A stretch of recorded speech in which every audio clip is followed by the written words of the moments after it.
মরণ কি দূরে না কাছে? मौत को तुम दूर न समझो,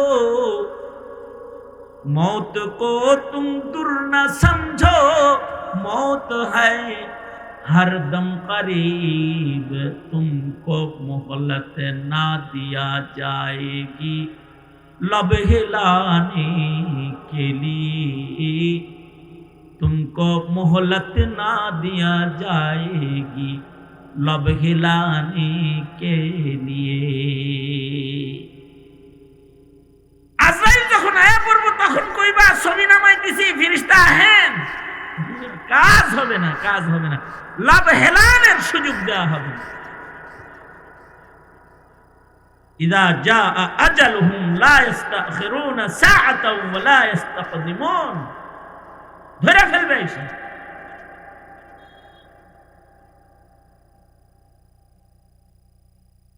মানুষের কাছে যখন আজরাইলের আগমন হয়, সবার কাছে আজরাইলের যখন আগমন হয়,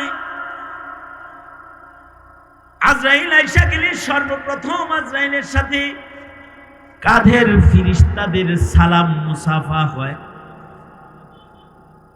আজরাইল আসে পড়ে, তারা আজরাইলকে ইস্তেকবাল জানায়। ফিরিস্তার লগে খাতির, এটাই স্বাভাবিক। চোরের লগে খাতির, নেতার লগে খাতির, মোল্লার লগে খাতির, গাঞ্জাখোরের লগে খাতির। এই জোরে কন্যা ঘেরে ঠিক না, ঠিক বিড়ি খায় তো বাপ দেখলেই বুঝে, তো পকেট থেকে ম্যাচটা বের করে হেরে দিয়ে দেয়। খাতির ফিরিস্তার লগে, ফিরিস্তার খাতির। আজরাইল যখন রূহ কাজ করার জন্য আসে, তো তখন প্রথম আয়েশা আজরাইল ফিরিস্তাদের সাথে মুসাফা করে। আমি কয়েকটা কথা বলি, আমি তো হাসি মুখেই বলতেছি, কিন্তু তুমি খুব সিরিয়াস শুনতে থাকো, সিরিয়াস পজিশনে তুমি শোনো, তোমার লাভ হবে। ফিরিস্তা আয়েশা কাঁধের ফিরিস্তাদের সাথে প্রথম সালাম হয়, মুসাফা হয়, মুআনাকা হয়। আর এই ফিরিস্তারা তোমার আমার ব্যাপারে আজরাইলের কাছে একটা বক্তব্য পেশ করে। যখন আজরাইল আসে, আইসে জিগায় কি জন্য আইছেন, নিতে আইছেন, বিশ্বাস শেষ নাকি আজরাইল ভাই? আজরাইল কয় ঘর নিতে আইছি, বিষা শেষ। এই লোক যদি ভালো মানুষ হয়, সে যদি নেককার হয়, সে যদি আবেদ গোলাম হয়, সে যদি ফিরিস্তাদেরকে কষ্ট না দিয়ে থাকে, তো এই ফিরিস্তারা তার ব্যাপারে বক্তব্য দেয় আর বলে, আজরাইল ভাই, আমাদের দীর্ঘদিনের একজন ভালো বন্ধুকে আপনি নিতে এসেছেন। সবচেয়ে লম্বা সময় আমগোর লগে কাটায় হেরা। হেরা কয়, আজরাইল ভাই, একটা সালেহ বন্ধু, ভাই, নেককার একজন বান্দাকে আপনি নিতে আসছেন। সে বড় ভালো মানুষ, সে কখনো আমাদের কষ্ট দেয় নাই। তার মানে সে আমগরে ঘাড়ে লইয়া গুনার কাম করে নাই, সে আমগরে লইয়া গান বাদ্যের পরিবেশে বসে থাকে নাই, সে আমাদের লইয়া রহমতের ফিরিস্তা ঢুকে না এমন ঘরে, এমন জায়গায় থাকে নাই। সে আমাদেরকে জানাবাতের হালত নিয়ে কষ্ট দেয় নাই।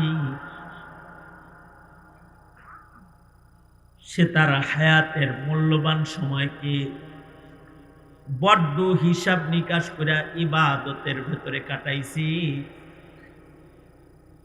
সুতরাং আমরা দুইজন আমাদের উত্তম ভাইয়ের জন্য সুপারিশ করতেছি, তার রূপটা একটু আসানির সাথে বের করে দেয়।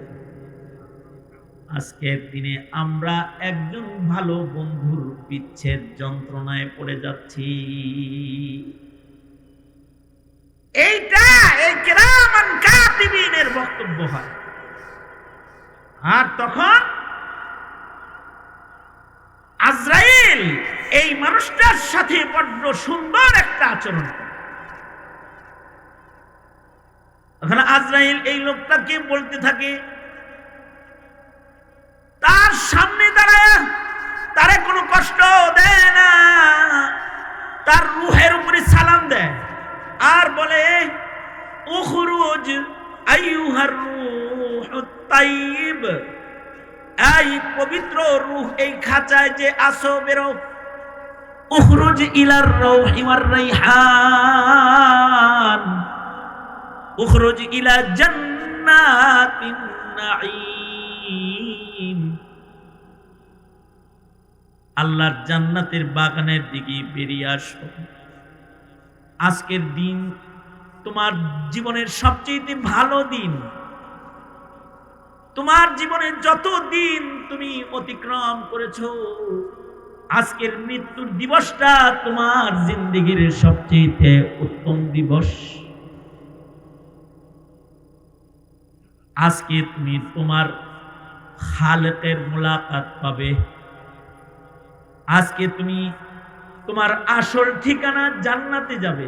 আল্লাহু আকবার, জোরে করে বলেন, আরো জোরে বলেন আল্লাহু আকবার। নেকি দরকার আছে না? নেকি দরকার না? নেকি দরকার না? জোরে বলেন আল্লাহু আকবার, জোরে করে বলেন। আজকের মৃত্যুর দিন তোমার জীবনে যত দিবস অতিক্রম করেছে তার মধ্যে সবচেয়ে ভালো দিন। তুমি আজ তোমার রবের মুলাকাত পাইবা, আর জান্নাত নামক ঠিকানায় তুমি এখন যাইবা। তোমার মেজবান হবে রহমান। আমি তোমাকে নিতে আসছি, তুমি গোলাম হবার রহমানের মেহমান, আল্লাহর মেহমান হইয়া তুমি জান্নাত যাইবা। আল্লাহর বান্দার দলে তোমাকে আজকে দেয়া হবে। তখন লোকটা খুশি হয়ে যায়। পৃথিবী তার বিয়োগ যন্ত্রণায় কান্না শুরু করে, কিন্তু সে হাসতে হাসতে আল্লাহর মুলাকাত আর দিদারের সফরের দিকে রওনা হয়ে যায়। তার ছেলে কান্দে, তার মেয়ে কান্দে, তার বউ কান্দে, তার ভাই কান্দে, তার বন্ধু কান্দে, হাত্তাকে এই জমিনও কান্দে, আসমানও কান্দে, গাছও কান্দে, মাখলুকাত, নাবাতাত, জামাদাত, হাশারাত সবাই কান্দে থাকে, সব কান্দে ফেলে। এমনকি জমিন থেকে মিছিল বাইর হইতে থাকে। জমিন বলে, ভয় পাও না, আমার উপরে তুমি নেকির কাজ করছো, তোমারে আমি ভালোবাসতাম, ভালোবাসা প্রকাশ করতে পারি নাই। একটু পরে তুমি আমার পেটের ভিতরে আইবা, তখন তোমারে ভালোবাসা দিব। জমিন বলতে থাকি, পিঠে ছিলা আদর করতে পারি নাই, একটু পরে আমার পেটে আইবা, আমি তোমাকে আদর করব।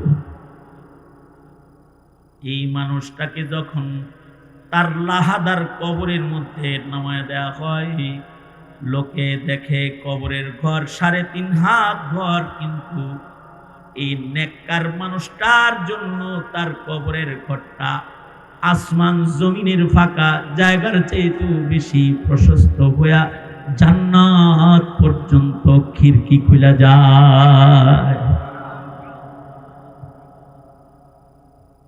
আর যদি হয় বদকার, জুলুমকারী, পাপের আসরে সময় কাটানেওয়ালা, তখন এই ফিরিস্তারা কয়, লানাতুল্লাহি আলাইহি, তার উপরে আল্লাহর লানাত, তার রূহটাকে তাড়াতাড়ি বের করে নিয়ে যাও, আমাদেরকে একটু মুক্তি দাও, আমরা জেলখানায় আছি, তার কারণে আমরা আল্লাহর জিকির করতে পারি। এটা বলতে থাকে। আর তখন তাকে বড় কষ্ট দিয়ে রূহ বাইর করে, আর দোজখের আগুনের ভেতরে তাকে নিয়ে যায়। যখন তাকে কবরের পাশে নিয়ে খাটটা নামায়, তখন তার কবরের ভেতর থেকে আওয়াজ হইতে থাকে, মাটি বলতে থাকে, আমরা শুনি না কিন্তু মাইয়িত শুনে। মাটি বলতে থাকে, অনেক জ্বালাইছস, যতদিন আমার পিঠের উপরে ছিলি, আজ আমার পেটে আসতেছিস, আজ তোর সাথে আমার প্রতিশোধের পালা শুরু হবে, আয়। আর আল্লাহর রাসূল বলেন, যখন গুনাহগারকে কবরে নামানো হয়, মাটির খারাপ আচরণ শুরু হইয়া যায়। মাটি দুই পাশ থেকে তারে চাপ দেয়, পাজরের হাড্ডি গুলা একটা আর একটার ভিতরে ঢুকে যায়। এই যে আপনার আমার জীবনের আখিরাতের সফর যেটা, এটার সামান কিন্তু টাকা করি, পয়সা করি, এগুলো সামান না। আপনার আমার আখিরাতের সামান গুলো আপনার আমার আমলনামা, যেটা কিরামান কাতিবিনে লিখেছে। কাফন করে যাব, কিন্তু আমলনামাটা আপনি আমি কবরে যাওয়ার আগেই কবরে চলে যাবে। যদি আমলনামায় নেকি বেশি হয়, তাহলে আমলগুলা আমলনামা থেকে বের হয়ে পাহারা দেওয়া শুরু করবে।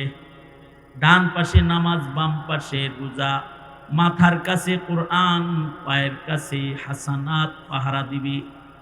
আর যদি আমলনামার ভিতরে গুনাহ আর গুনাহ দিয়ে ভরপুর হয়, তাইলে কিন্তু বরজখের জীবনেও খবর আছে, কষ্ট হবে। আর আখিরাতের দিন কিন্তু ভয়াল দিবসে অসহায় হয়ে বাম হাতে আমলনামা নিয়ে দাঁড়াইতে হবে। নাউযুবিল্লাহ। এবার নিজেই নিজেকে আমিও জিজ্ঞাই, আপনিও জিজ্ঞান, যে তোর বাম পাশ ভারী না ডান পাশ ভারী? যদি এইটা হয় যে আমার বাম পাশ ভারী, তাহলে সুযোগ হলো শাবান মাসও ক্ষমার মাস, মাহফিলে আসছেন ক্ষমার জায়গা, তওবা করলে বাম পাশ হালকা হয়ে যাবে। আর আসন্ন রমাদান সামনে আসতেছে, এক রমজান গোলামি করলে ডান পাশ ভারী হয়ে যাবে। নফল করলে ফরজের সওয়াব, ফরজ করলে 70 গুণ বাড়ায়া ডান পাশে উঠায় দেওয়া হবে। যদি আমলনামাটাকে ভালো বানায় কবরে যাওয়া যায়, তাহলে অকুল্লা ইনসানিন আলজামনাহু তাইরাহু ফি উনুকিহি ওয়া নুখরিজু লাহু ইয়াওমাল কিয়ামাহ ওয়া নুখরিজু লাহু ইয়াওমাল কিয়ামাতি কিতাবাই ইয়ালফাহু মানশুরা ইকরা কিতাবাকা কাফা বিনফসিকাল ইয়াওমা আলাইকা হাসিবা। আল্লাহ বলেন, ময়দানে মাহশারে যেদিন কবর থেকে আমরা আল্লাহর আদালতে দাঁড়াবো, সেদিন সবার গলায় একটা করে আমলনামা ঝুলানো থাকে, মহিলাদের গলার হারের মতো। আপনার আমার বিচার আল্লাহ পাকের করা লাগবে না। আল্লাহ বলবে, ইকরা কিতাবাক, তুমি তোমার আমলনামা পড়ো। তুমি আজকে জান্নাতে যাইবা না দোজখে যাইবা, তোমার বিচার তুমি করার জন্য যথেষ্ট হইবা। বুঝবা পড়লে তুমি কি জান্নাতি না তুমি দোজখী। কথা হলো, মরার আগে যেন এই আমলনামা পাপযুক্ত না থাকে, এর জন্য দরকার তওবা, খালিস তওবা। এটা যেন ইবাদত যুক্ত থাকে, এর জন্য দরকার কিছু আমলে সালেহ, নেকির কাম, নেকির কাম। যা আমার সাথে কবরে পাহারাদার হইব, ফজরের নামাজ, জোহরের নামাজ, আসরের নামাজ, মাগরিবের নামাজ আমার পাহারাদারি করব। আমার রোজা আমার পাহারাদারি করবে। আমার কোরআনের সাথে সম্পৃক্ততা আমার মাথার কাছে আমার পাহারাদারি করবে।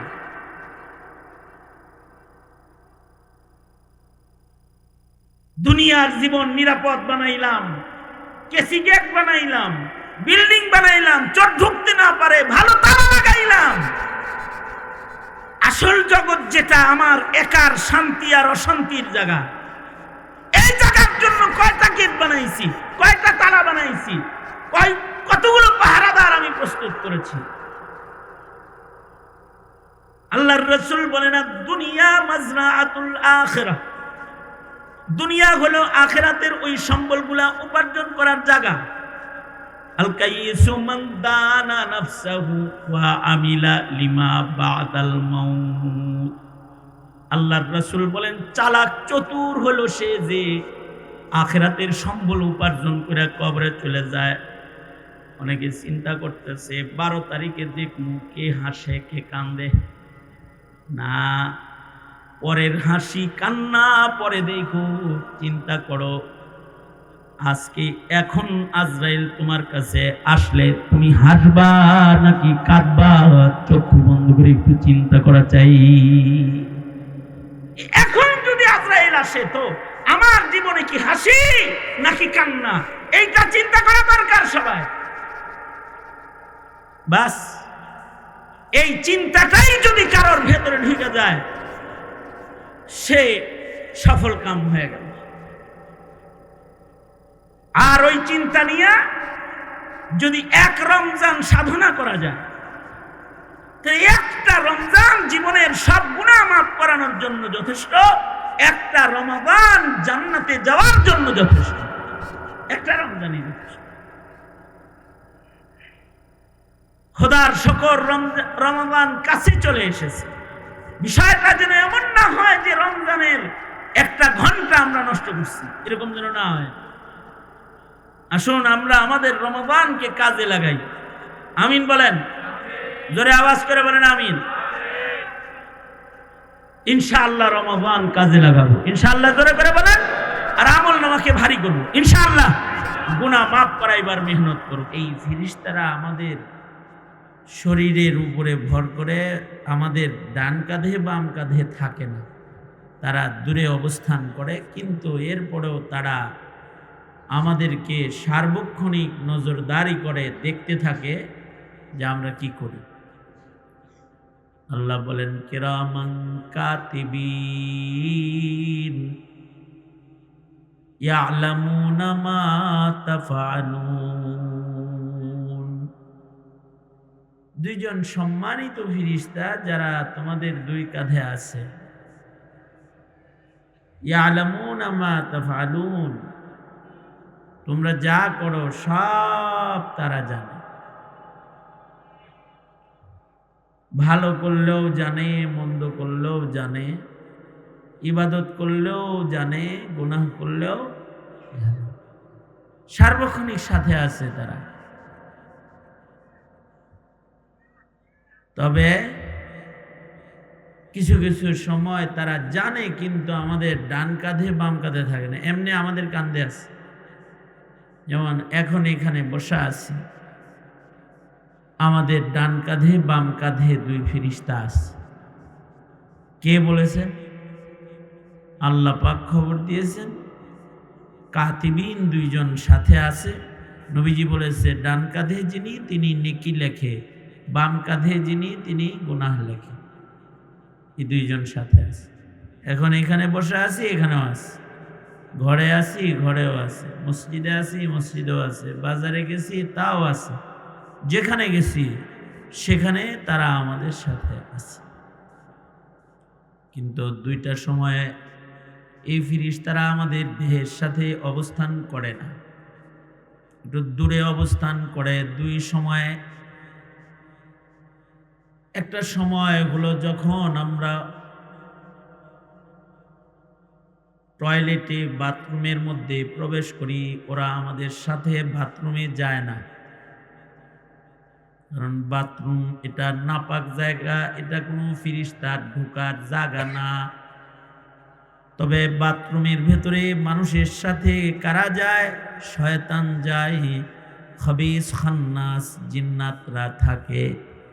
এ কারণে আল্লাহর রাসূল দোয়া শিখাইছেন, যখন বাথরুমে ঢুকো তখন দোয়া পড়ো, আল্লাহুম্মা ইন্নী আউযু বিকা মিনাল খুবুসি ওয়াল খাবাইস।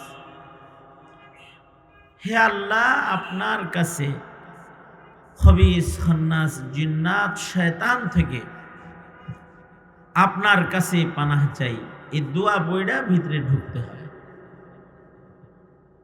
এইখানে ফিরিস্তা আছে কারণ এখানে তো গাশিয়াতহুমুর রাহমা, এখানে রহমত জড়তে আছে। টয়লেট হইল টয়লেট ঝরে, বুঝেন নাই? ওখানে হলো নাপাক ঝরে, এখানে রহমত ঝরে। রহমত আমাদের যেমন দরকার ফিরিস্তাদেরও।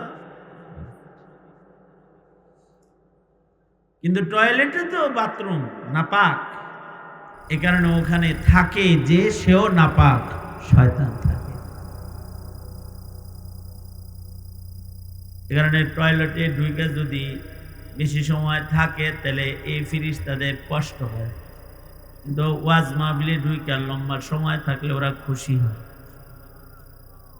মসজিদে ঢুইকা বেশি সময় থাকলে ফিরিস্তা খুশি হয়, কারণ ওরা রহমতের পরিবেশে ওরা আল্লাহ পাকের জিকির করে।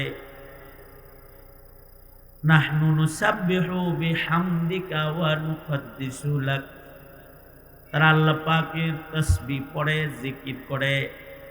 মসজিদে থাকলে ওদের জিকিরের সমস্যা নেই, ওয়াজে থাকলে জিকিরের সমস্যা নাই, ওরা বসে বসে জিকির করে।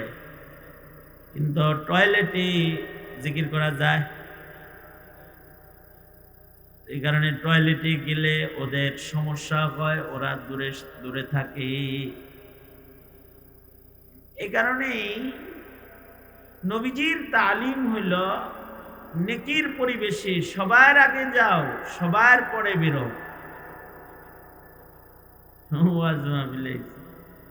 সবার আগে আসো, সবার পরে বেরো। মসজিদে গেছে, সবার আগে যাও, সবার পরে বের হও। কিন্তু বাথরুমে যে ঘুমায় যাও না, ওখানে জলদি যাও, জলদি বের হও। জায়গাটা খবিস খান্নাস জিন্নাত শায়াতিন থাকার জায়গা। এটা আজব জমানা। এই জমানা এখন আশ্চর্য জমানা। এই জমানায় বাথরুমে যায় বেশি সময় থাকে। বাথরুমের ভিতরে টিভি আছে, বাথরুমে এসি আছে, বাথরুমের ভেতরে মেকআপ আয়োজন, লিপস্টিক, কালার, স্নো, আলতা, ক্রিম, সব বাথরুমে সেটআপ গেটআপ আছে। আমি এক বাথরুমে ঢুকছি, কার্পেট বিছানো না, ভিতরে পানি ফেলানোর জায়গা মোটে নাই। একটা বাথ ভেতরে গ্লাস লাগানো, ওখানেই পানি পড়বে। এছাড়া বাকি জায়গা যেগুলো টয়লেট সারার জায়গা, এনেও মানে কমোডের চতুর্দিক দিয়েও কার্পেট আছে। সবচেয়ে আজব যে জিনিস সেটা হলো এই বাথরুমের ভেতরে পত্রিকা রাখার সেলফ আছে। কত বড় খবিস চিন্তা করেন।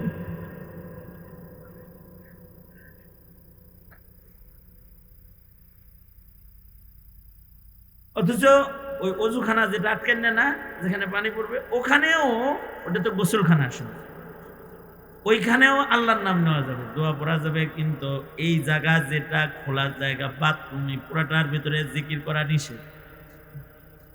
হে জিকির যেখানে করা যাবে না, ওইখানে শয়তানের জন্য কার্পেট বিছিয়ে দিয়েছে। হ্যাঁ, শয়তান মানে তো শয়তান তাই তো। আমি বললাম, এটা কি করছেন এমন কেন? এটা কয় এটাই আধুনিক স্টাইল। আমি বললাম যে এই কারণে মেকআপও লাগবো না? ওই যে ভেতরে ঢুকলো, একটু নষ্ট হয়ে গেল, হাত মুখ দিল, আবার একটু মেখে চলে এলো।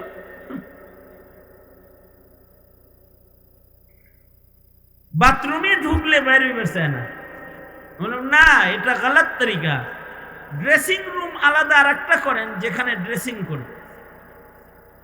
Makeup room, dressing room, dress up room, dress পাল্টাবে, করতে পারে না। টয়লেট এটা বেশি সময় থাকার জায়গা না। এখানে দ্রুত বের হয়ে এসে শুকরগুজার হতে হবে। আলহামদুলিল্লাহিল্লাযী আযহাবা আন্নিল আযা ওয়া আফানি।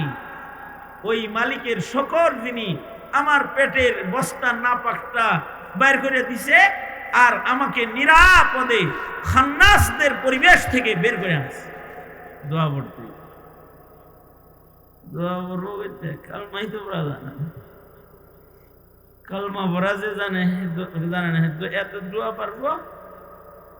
আগের জমানার মুসলমান পারতো, কারণ মক্তবে এই দোয়াগুলো খুব ভালো করে শিখানো হইতো। এখনকার ছেলে মেয়েরা পারে নাই। এটা আমাদের বদনসিবি যে আমরা এর গুরুত্ব বুঝি না। এগুলা শিখাইবার মতো মেহনত আমাদের নাই।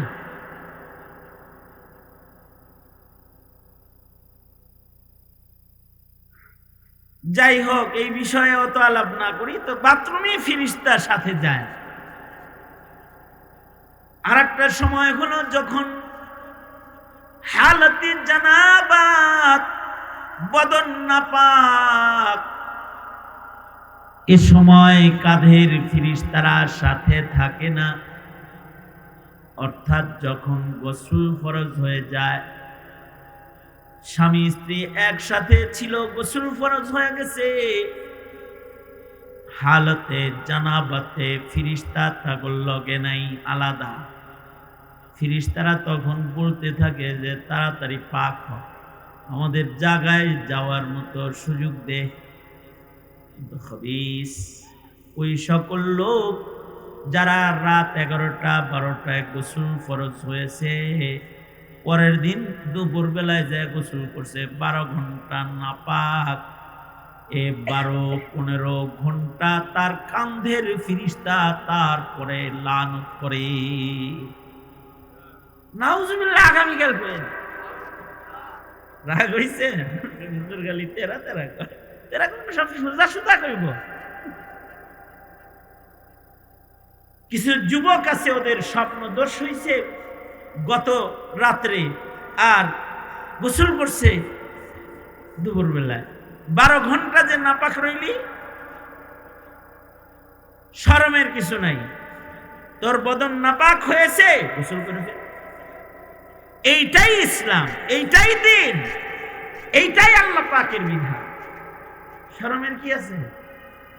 শরমের চোটে গোসল ডেলি যখন করে তখন করছে, ওর কিন্তু গোসল ফরজ হয়েছে রাত 12টায়, হালতে জানাবাত ও ফিরিস্তাদের উপরে জুলুম করছে। কেউ যদি মদ খায়, জেনা করে, পাপাচার করে, গুনার পরিবেশে থাকে, তখন ফিরিস্তারা কখনো কখনো ফিরিস্তারা তার মুখের মদের গন্ধে দূরে চলে যায়। এ কারণে রাসূল বলেছেন, কাঁচা পেঁয়াজ যদি খাও তাড়াতাড়ি মুখটাকে সাফ করে ফেলাও। এগুলো খাইয়া মসজিদে যাও না। মসজিদে ফিরিস্তারা সবার কাঁধের ফিরিস্তারা গেছে। তোমার কাঁচা পেঁয়াজ রসুনের দুর্গন্ধে তাদের কষ্ট হবে, তাদেরকে কষ্ট দিবা না, ফিরিস্তাদের কষ্ট দিবা না। গুনার পরিবেশে আসো, গুনার পরিবেশে তাদের জিকিরের সমস্যা হয়, তারা কষ্ট পায়। পাপের পরিবেশে বৈশা বৈশা তাদের কষ্ট দিবা না। ছবি আছে এমন ঘরে তাদের কষ্ট হয়, লা তাদখুলুল মালাইকা, ফিরিস্তা প্রবেশ করে না ওই ঘরে, যেই ঘরে কুকুর আছে, ছবি আছে, ওদের কষ্ট হয়। আমি এক সুন্দর বাড়ি দুয়ার জন্য আমাকে লয়ে গেছে খতিব সাহেব, মুসল্লি লয়ে গেছে আর কি। এর ঘরের ভিতরে ওটা একটা চিড়িয়াখানা, মানে এমন কোন হাইওয়ান নাই যে হাইওয়ানের দু একটা মূর্তি ওটার ভিতরে নাই। এগুলোই দেখতেছি, ড্রয়িং রুম মূর্তি সজ্জিত, ছবি সজ্জিত, প্লেয়ারদের ছবি, দরজার ভিতরে বাঘ, একটা বাঘের ছবি। বাঘের মূর্তি গেটের সামনে। আর হের বেডরুমে চতুর্দিকে ছবি। আমি দোয়া কালাম করতেছি কিভাবে বাইরে যাবো, তো বাইরে যাওয়ার আগে তার একটু দাওয়াত তো দেওয়া দরকার। আমি বললাম এই ঘরে এত ছবি কেন, ফিরিস্তা ঢুকবে না তো, তাড়াতাড়ি এখান থেকে বের হইতে হবে। যে ঘরে ছবি নাই সে ঘরে ঢুকান, বসান, ওখানে একটু দোয়া করি। এক ঘর থেকে ছবি টবি সরাইতে বললো, আর আমি ওনারে বললাম এগুলি কি? এটা আপনার চাচির জোয়ানকালের ছবি। মানে এই বেচারার বউ যেটা বুড়ি হয়ে গেছে, হ্যাঁ জোয়ানকালের বিয়ার ছবি এটা টানায় রাখছে। আমি বললাম কাকু এইটা এই জায়গায় রাখলে দুই ধরনের সমস্যা। এক ধরনের সমস্যা হইল ফিরিস্তা আসবে না এখানে, এখন রূহ কবজ হইলে আপনার এই ঘরে ফিরিস্তা কাছে থাকবে না, এমনকি ফিরিস্তারা আজরাইলের কাছে আপনার ব্যাপারে আগেই নালিশ করে দিবে। দ্বিতীয় সমস্যা হইল চাচি এখন বুড়ি হয়ে গেছে, এইটা দেখা তো আপনার ভিতরে খালি স্যাত করে উঠবে, স্যাত করে উঠবে। এটা তো আর এক কষ্ট, আপনি এটা রাইখে লাভ কি? নামান নামান ভালো হয়ে যান, মরণ কিন্তু দূরে মনে করেন না, এটা কাছে। সবার মরণ কি দূরে না কাছে? জোরে আওয়াজ করে বলেন, কথা বলেন আমার সাথে, মরণ দূরে না কাছে? সবাই এখন ইলেকশনে ব্যস্ত। আপনারা যে দোয়া শুনতে এই করছেন ভুলে বলে, তাইলে কিছু কথা বুঝেন এবং আমার সাথে কথাও বলেন। আলহামদুলিল্লাহ রাব্বিল আলামিন, والصلاة والسلام على سيد الأنبياء والمرسلين محمد وعلى آله وأصحابه أجمعين। رب العالمين জুমারাত, ইয়া আল্লাহ শাবানের বরকতি মুহূর্ত চলছে। ইয়া আল্লাহ জানি না কখন মওত আমাদের জন্য আমাদের শিয়রে হাজির হয়ে যায়। আল্লাহ মরণকালে আমাদের তুমি হাসায়ও কাঁদায়ও, আমাদের ডান কাঁধে বাম কাঁধের ফিরিস্তাকে আমাদের পক্ষে কথা বলায়ও। আল্লাহ আসন্ন রমাদান বরকতের বানায় দাও। আল্লাহুম্মা বারিক লানা ফি রাজাব ওয়া শাবান বাল্লিগনা রমাদান। রব্বুল আলামিন জিন্দেগি বন্দেগি বানায় দাও। প্রত্যেকটা রোজার হক আদায় করার, প্রত্যেকটা তারাবিহের হক আদায় করার তৌফিক দাও। যেই যুবকরা আয়োজন করেছে আল্লাহ ওদের মেহনত কোরবানি কবুল মঞ্জুর করে নাও। আবু সালমান তার সাথী সঙ্গীকে কবুল মঞ্জুর করে নাও। মহল্লার উলামারা যারা সাথে রয়েছে তাদের জিন্দেগিতে বরকত বাড়ায় দাও। রব্বুল আলামিন আখিরাত বুঝার তৌফিক দাও, আখিরাতের তৈয়ারি গ্রহণ করার তৌফিক দাও। আল্লাহ কবরের প্রস্তুতি নেওয়ার তৌফিক দাও। আধার ঘর, একা থাকার ঘর, 3.5 হাত অন্ধকার কবরে যেন আমরা প্রস্তুতি নিয়ে কবরের সামান লইয়া যাইতে পারি, আমাদের তৌফিক দান করো আল্লাহ। যারা অর্থায়ন করেছে, মেহনত করেছে, তাদের অর্থ করি মেহনত কোরবানিগুলো কবুল মঞ্জুর করে নাও। মহল্লায় হিদায়াতকে আম করে দাও। পৃথিবীর নিকৃষ্ট জালিম ইসরায়েলকে হালাক করে দাও। মসজিদুল আকসা আজাদ করে দাও। বাংলাদেশে হুকুমতি ইসলামিয়া কায়েম করে দাও। ইয়া আল্লাহ দুষ্ট লোকদের চক্রান্তের হাত থেকে তোমার এই জমিনকে বাঁচাও। জুলম সিতম থেকে মিল্লাতকে তুমি বাঁচাও। রব্বুল আলামিন খায়র ও আফিয়ত দান করো।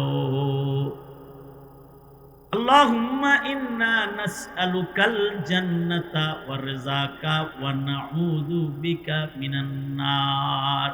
নাসআলুকাল আফওয়া ওয়াল আফিয়াতা ফিদ দুনিয়া ওয়াল আখিরাহ। নাসআলুকা দাওয়ামাল আফিয়া ওয়া তামামাল আফিয়া ওয়াশ শুকরা আলাল আফিয়া। আল্লাহুম্মা আজিরনা মিন খিজিদ দুনিয়া ওয়া আযাবিল আখিরাহ। আল্লাহুম্মা আজিরনা মিনান নার। অনেক কিছু বলার সংক্ষেপ কথা, যত কল্যাণ মঙ্গল সব আমাদের তুমি দান করো। অকল্যাণ আর অমঙ্গল হইতে ধরে ধরে আমাদেরকে তুমি হেফাজত করো।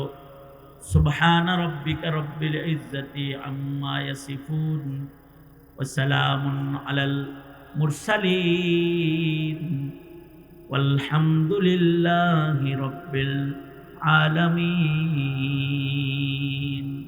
আসসালামু আলাইকুম। আলহামদুলিল্লাহি ওয়া কাফা ওয়া সালামুন আলা ইবাদিহিল্লাযীনা ইসতাফা।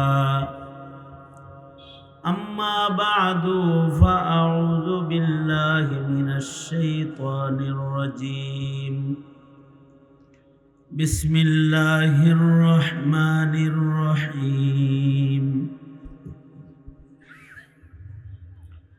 وكل إنسان ألزمه في عنقه ونخرج له يوم القيامة كتابا يلقاه منشورا اقرأ كتابك كفى بنفسك اليوم عليك حسيبا. وقال النبي صلى الله عليه وسلم الدنيا مزرعة الآخرة، أو كما قال عليه الصلاة والسلام. اللهم صل على محمد وعلى آل محمد كما صليت على إبراهيم وعلى آل إبراهيم إنك حميد مجيد. اللهم بارك على محمد وعلى آل محمد كما باركت على إبراهيم وعلى آل إبراهيم إنك حميد مجيد. বাগুর পূর্বপাড়া যুব সমাজের উদ্যোগে আয়োজিত 15তম বার্ষিক ওয়াজ মাহফিলের মোহতারাম সভাপতি, উপস্থিত হাজরাত, বুজুর্গ উলামায়ে কেরাম, সম্মুখপানে সমবেত দিন প্রিয়, ইসলাম প্রিয়, দিনদার, ইমানদার মুমিন মুসলমান ভাইয়েরা, পর্দার আড়াল থেকে আলোচনায় শামিল মা বোনেরা, আল্লাহর দরবারে শকর। আল্লাহ তাআলা দ্বীনি মাহফিলে ওলামাদের সোহবতে জান্নাতের বাগানে আমাদের আসার বসার তৌফিক দান করেছেন। কালিমাতুশ শুকর পড়ি, শুকরিয়া আদায় করি, জবান খুলে বলুন আলহামদুলিল্লাহ। গুরুত্বপূর্ণ নসিহাত বিকাল থেকে এ পর্যন্ত ওলামা হযরতরা করেছেন। সংক্ষেপে কিছু বলতে আপনাদের সামনে বসেছি। আয়াত হাদিস বরকতের জন্য পড়েছি। সংক্ষেপে কিছু কথা, আল্লাহ পাক কিছু উপকারী কথা আপনাদের কানে পৌঁছে দেওয়ার তৌফিক দান করেন। আপনারা দোয়া করুন, বলুন আমিন। মুহতারাম হাজিরিন,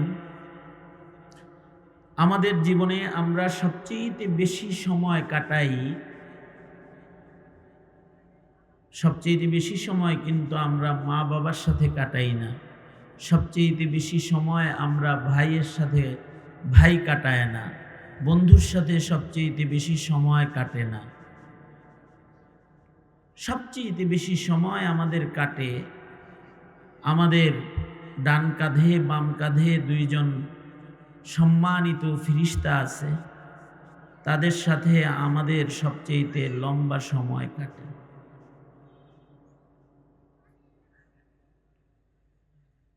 আমাদের এই ফিরিস্তার সান্নিধ্য শুরু হয় বালেগ হওয়ার পর থেকে। ফিরিস্তাদের সাথে সান্নিধ্য শুরু হয়, আর মৃত্যুর মাধ্যমে এই সান্নিধ্য শেষ হয়। কি আজীব আলাদা, দেখি বয়ানে আসছে, মাহফিলে আসছে, না কোন জগতে আসছে আল্লাহ পাক জানে। আমি যেটা বলতেছিলাম, সবচেয়ে বেশি লম্বা সময় ফিরিস্তাদ্বয় আমাদের সাথে। কবে থেকে শুরু? বালেগা হইল নারী পুরুষ, তখন থেকে তাদের সান্নিধ্য শুরু হয়েছে। শেষ কবে হবে? যেদিন মৃত্যু হবে সেদিন শেষ হবে। এত লম্বা সময় আমরা আর কারো সাথে কাটাই না। হ্যাঁ, কিছু সময়, কিছু মুহূর্তে